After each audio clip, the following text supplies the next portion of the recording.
Bonjour. À l'occasion de la fête de la Toussaint, le 1er novembre, et des défunts, le 2 novembre, j'aimerais vous raconter une petite anecdote.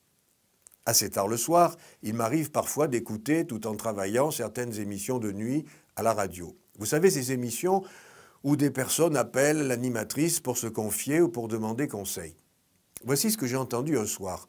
Une jeune fille, en larmes, dit à l'animatrice « Je vous appelle car je suis très malheureuse. Ma grand-mère est morte et lorsque je suis allée à la messe pour l'enterrement, c'était une femme qui disait la messe et pas un prêtre. Alors je me demande si c'était bien pour ma grand-mère. » L'animatrice répond avec un certain étonnement « Ah bon?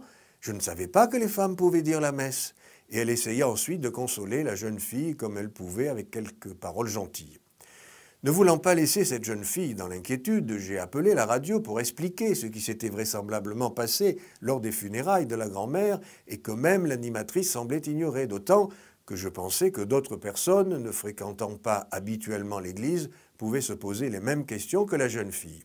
En effet, il faut savoir que depuis plusieurs années déjà, des laïcs peuvent présider la prière des funérailles. Cette célébration est différente des sacrements que seuls diacres ou prêtres peuvent célébrer.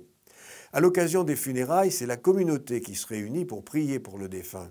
Et s'il n'y a pas de messe, la présence d'un prêtre n'est pas indispensable. Un laïc ou une laïque peut présider la prière. Cela est de plus en plus fréquent dans un diocèse comme le mien, par exemple, où le manque de prêtres fait qu'ils ne sont pas toujours disponibles. Et de plus, l'équipe de laïcs chargée des funérailles accompagne la famille éprouvée par la perte de l'un des siens avant, pendant et souvent après les funérailles.